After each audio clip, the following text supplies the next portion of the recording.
Bonjour et bienvenue. Imagine-toi en vacances dans l'un des pays les plus envoûtants du Moyen-Orient, l'Iran. Un lieu où l'histoire et la modernité se rencontrent, où les déserts arides côtoient des villes vibrantes d'énergie. Toi qui as toujours été attiré par le mystère et la grandeur de l'ancienne Perse, n'as qu'une seule envie, de déposer tes valises à l'hôtel et de partir à l'aventure. Tu as le cœur plein de joie, tu es excité comme une puce, mais tu es loin de savoir ce qui va t'arriver. Et oui, on ne contrôle pas son destin, et le tien va prendre une toute autre tournure.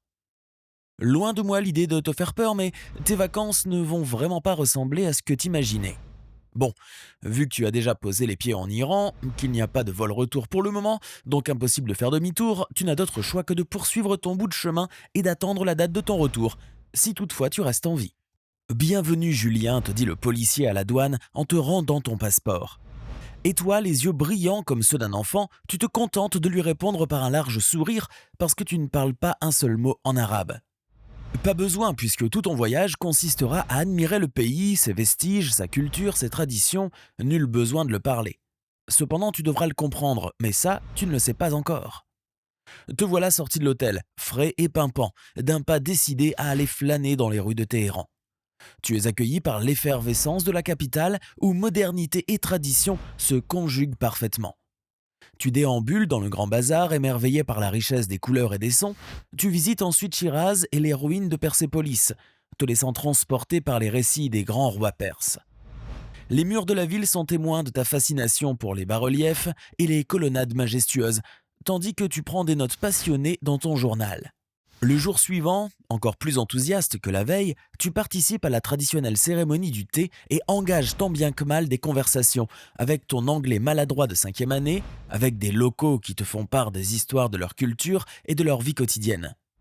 Tu trouves ces échanges chaleureux et enrichissants. Tu ne regrettes pas une seule seconde d'être venu ici, du moins pour le moment. Voilà une semaine que tu nages dans le bonheur. Tu commences déjà à comprendre quelques mots arabes, mais aujourd'hui, tu remarques que quelque chose ne va pas. Les visages des locaux sont plus sombres. Les gens te paraissent plus stressés. Tu ne comprends pas pourquoi. Tu décides d'outrepasser ce détail et de mettre cela sur le compte de la fin de semaine où tout le monde est irrité. Normal. Aujourd'hui, tu décides de flâner dans les ruelles animées d'Ispahan, d'admirer ses mosquées et ses ponts historiques. Tu es un homme heureux. Mais voilà que la réalité va commencer à te rattraper. Et quelle dure réalité. Tu passes devant un café et remarques que tout le monde est médusé devant l'écran de télévision qui diffuse les informations. Tout le monde est penché aux lèvres du journaliste qui ne semble pas annoncer l'arrivée d'un nouveau-né chez la famille royale britannique. En tout cas, c'est clair, c'est tout sauf une bonne nouvelle. Tu te dis que ce doit être un souci politique, un problème avec le nouveau président, un couac dans les élections, que sais-je. Tu décides de ne pas te laisser contaminer par les ondes négatives dans lesquelles baigne le pays et tu chasses ce détail d'un revers de la main avant de reprendre ton chemin vers les jardins persans. Il y a des jours avec et des jours sans. Sauf que celui-ci va être le premier de toute une série de jours sans. Mais alors que tu te trouves perdu au milieu des interminables allées végétales des jardins persans, que tu rêvasses et penses à la prochaine fois que tu viendras en lune de miel avec ta future épouse, une sirène retentit soudainement, tranchante et insistante, t'arrachant de ta rêverie pour te ramener brutalement à la réalité. La réalité dont nous te parlions tout à l'heure. Prépare-toi maintenant au pire, il va falloir avoir les reins solides. Toi qui pensais que la sirène était une sorte d'appel à la prière ou d'annonce spéciale, tu comprends vite qu'elle ne présage rien de bon. Voilà que la confusion commence à régner, la tension monte petit à petit, encore plus lorsque tu vois les gens courir dans tous les sens, abandonnant leurs chariots au marché, leurs bouquets chez les fleuristes, leurs tables dans les cafés, et que tu vois les commerces fermés en pleine journée. Désorienté, tu suis instinctivement la foule qui se précipite vers les abris. Tu entends les bruits de jets militaires survolant la ville. Tu aperçois alors des dizaines de drones et de missiles survoler le ciel au-dessus de ta tête, et c'est là que tu te demandes si tu ne fais pas un sale cauchemar. Réfugié avec des Iraniens, tu comprends rapidement à travers les échanges effrayés que la situation entre l'Iran et Israël a explosé en un conflit armé. Ton voyage touristique laisse place à la survie. Vu que tu es toujours parmi les vivants, je t'invite à cliquer ici pour t'abonner si tu aimes cette vidéo et d'activer toutes les notifications pour ne rater aucune de nos prochaines vidéos. Mais avant de continuer notre voyage en Iran, laisse-moi te remettre brièvement dans le contexte et t'expliquer pourquoi l'Iran et Israël se font la guerre. Bah oui, parce que tout le monde n'a pas forcément les infos chez soi, ou tout le monde n'est pas forcément abonné à BFM TV sur Instagram. Alors voici un petit cours de géopolitique. Les tensions entre l'Iran et Israël sont complexes et s'ancrent dans un contexte historique, géopolitique et stratégique profond, et ce depuis plusieurs années. Cela est dû à plusieurs raisons, dont la première est une question d'idéologie opposée et de conflits religieux.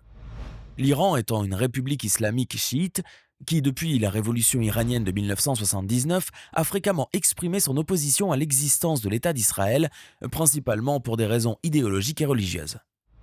Israël, quant à lui, est un État principalement juif, créé en 1948, qui se trouve souvent en opposition avec les pays majoritairement musulmans de la région. Ensuite, il y a le soutien à des groupes armés. Et oui, l'Iran, depuis des dizaines d'années, est réputé pour son soutien à plusieurs groupes armés dans la région, tels que le Hezbollah au Liban et le Hamas dans la bande de Gaza, qui sont ouvertement hostiles à Israël. Cette aide militaire et financière est perçue par Israël comme une menace directe à sa sécurité.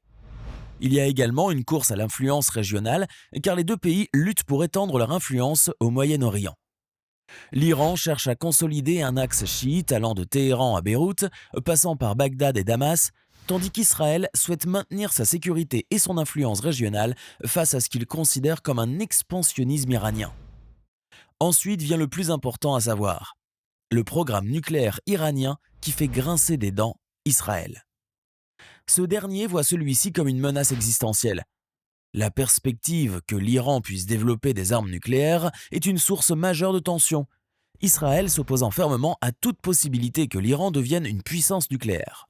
Enfin, s'ajoutent à tout cela des griefs, les incidents qui exacerbent les tensions tels que des attaques attribuées à l'Iran contre des intérêts israéliens et les frappes israéliennes contre des cibles iraniennes en Syrie et ailleurs, qui sont souvent des représailles ou des mesures préventives.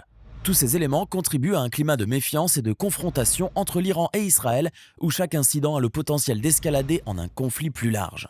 Et c'est justement le cas puisque le 1er avril 2024, il y a eu une attaque à l'ambassade iranienne en Syrie attribuée à Israël, suite à laquelle les tensions entre l'Iran et Israël ont franchi un nouveau seuil. En réponse à cette attaque, l'Iran a lancé une série de frappes de drones contre Israël, marquant une escalade significative dans le conflit. Ces drones ont ciblé principalement des infrastructures militaires et des symboles de la présence et de la puissance israélienne, illustrant la réciprocité et l'intensité des stratégies de représailles entre les deux nations.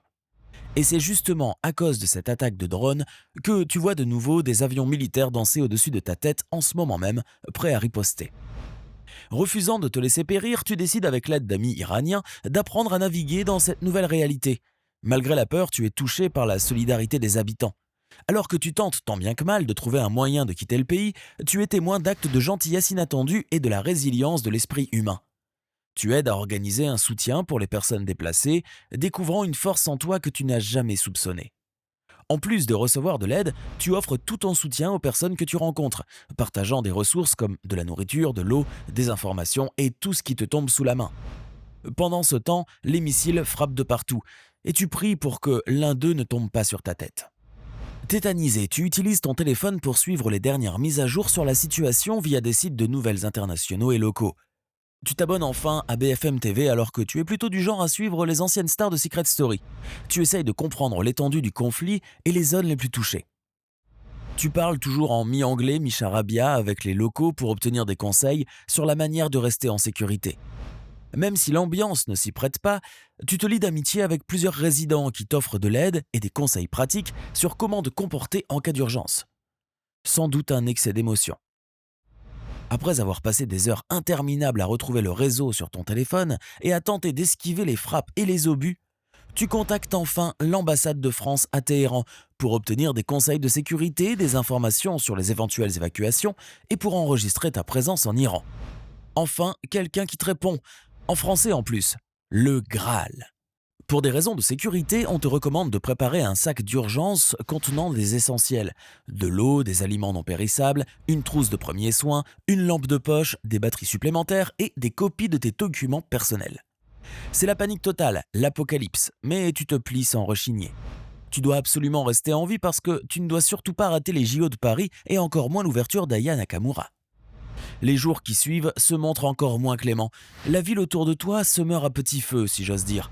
Les bâtiments s'évanouissent à tour de rôle, laissant place à des tas de ruines et des épais nuages de poussière.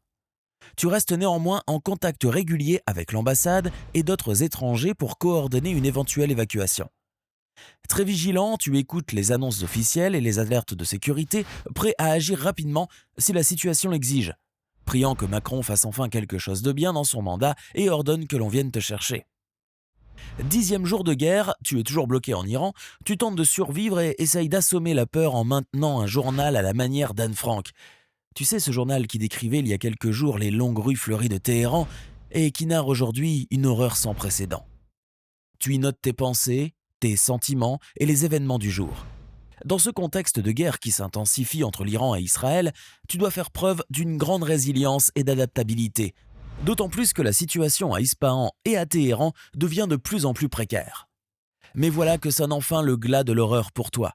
Ce matin, tu te réveilles sur un appel de l'ambassade de France t'indiquant que des bus seront mis à disposition pour évacuer les ressortissants français. Le point de rendez-vous est fixé à un lieu sécurisé en périphérie de la ville. Enfin, une lueur d'espoir pour toi qui pensais finir tes jours au milieu de ruines. Tu prépares sans plus attendre un sac à dos, charges tes appareils et prends des batteries de rechange. Le lendemain, tôt le matin, tu quittes ton logement. Le sentiment est surréaliste alors que tu quittes le petit appartement que tu as loué. Tu jettes un dernier regard sur les pièces maintenant vides de toute la vie qu'elles avaient contenue. Les rues sont étrangement calmes, beaucoup de commerces sont fermés et des débris des dernières frappes jonchent les rues. Les bâtiments endommagés montrent les cicatrices récentes du conflit. Tu arrives au point de rendez-vous où plusieurs bus attendent déjà avec d'autres expatriés.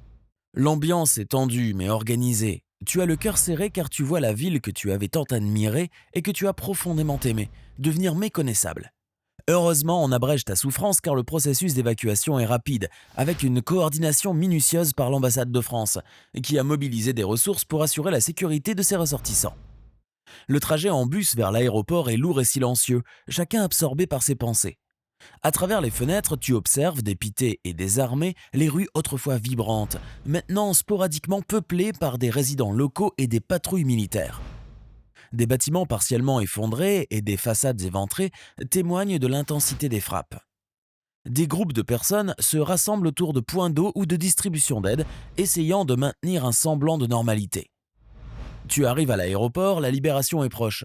Là-bas, tout est chaotique. L'endroit est rempli de personnes anxieuses tentant de quitter le pays. Familles, étudiants, hommes d'affaires et autres voyageurs, tous unis par un désir commun de sécurité. Quant à toi, tu suis minutieusement les instructions des responsables de l'évacuation, passe rapidement les contrôles de sécurité et te dirige vers le tarmac où un avion affrété t'attend. Tu es sauvé, mais derrière ton hublot, confortablement assis sur ton siège doublé cuir, Dieu que ça t'a manqué, regarde la ville s'éloigner. Tu vois ces quartiers que tu as passé des jours à explorer maintenant réduits à des zones grises et brisées. Les rues et les monuments semblent fragiles et vulnérables vus d'en haut. Les flammes et la fumée qui s'échappent de plusieurs zones donnent à la scène un air apocalyptique. Tu es partagé entre le bonheur de retrouver tes proches et la tristesse de devoir abandonner ce pays qui t'a quand même rendu heureux l'espace de quelques jours. Bien que ton corps quitte l'Iran, une partie de ton cœur, lui, reste avec ceux qui continuent de vivre sous le spectre de la guerre. Maintenant que tu es de retour chez toi, sain et sauf, dis-nous dans les commentaires ce que tu as ressenti après ce voyage immersif. Ce que tu penses de cette guerre entre l'Iran et Israël. Dis-nous aussi ce que tu penses qu'il arrivera prochainement dans le monde. Et n'oublie pas de cliquer ici pour regarder une autre de nos vidéos.